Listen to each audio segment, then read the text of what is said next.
Pigilan ang komunismo sa Asya. Pagsapit ng 1953, matapos ang 7 taon ng labanan at tulong mula sa Amerika, bagsak na ang mga Pranses. Mahigit 100,000 sundalo na nila ang nasugatan o napatay sa Vietnam.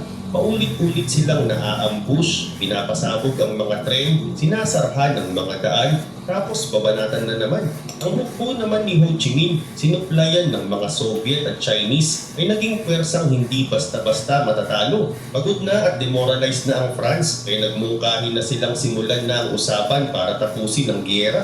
Pero bago pa man magsimula ang negosasyon, nagmadali silang magpakitang malakas. Nagtayo sila ng matibay na base sa lugar na tinawag na Dien Bien Phu. Kumpiyansang mananalo sila kung sakaling may labanan.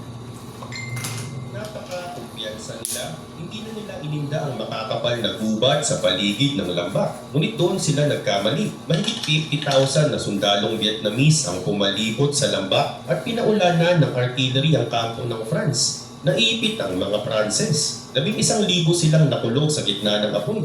Matapos ang 55 araw ng walang tigil na pag-atake, sumuko ang France. Mahigit 8,000 sa kanila ang napatay. Matapos ang 100 taon ng pananakop, tuluyang iniwan ng France ang Vietnam.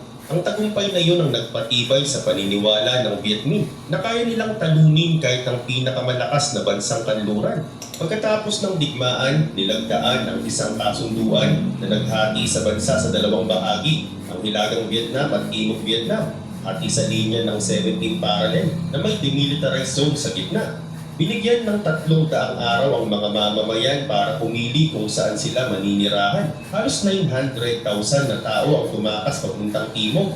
Umaasang makalalaya sila sa komunismo. Sa Timog Vietnam, itinatag ang Republic of Vietnam, pinamunuan ni Ngo Dinh Diem na may kapital sa Saigon at protektado ng hukbong tinawag na ARBN o Army of the Republic of Vietnam. Samantala, sa Hilaga, si Ho Chi Minh at ang mga komunista ay nagpatupad ng mga land reform na ginaya mula sa China. At daan-daang libo dito ang nabilanggo o napatay. Ngunit hindi tumigil ang mga komunista. Mula Hilaga, nagsimula silang magpadala ng mga gerilya papunta sa timog sa isang lihim na daan na tinawag na Ho Chi Minh Trail.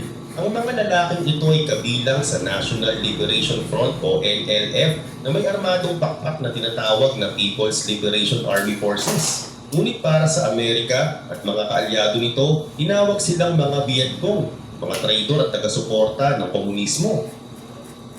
Pagsapit ng 1961, si John F. Kennedy ang bagong Pangulo ng Amerika at sa panahong iyon pinakamainit ang tensyon ng Cold War. Maraming kritiko ang nagsabing mahina si Kennedy. Hindi niya napigilan ang pagtatayo ng Berlin Wall at kumakalat na raw ang komunismo sa Laos at Cambodia. Yan ang humarap siya sa usapin ng Vietnam, hindi siya pwedeng magmukhang walang ginagawa. Pinayuhan siya ng mga advisor na magpadala ng mga sundalong Amerikano para tulungan ng timog laban sa Vietcong. Sinabihan siya, hindi pwedeng bumagsak ang Vietnam sa komunismo, ngunit tumanggi si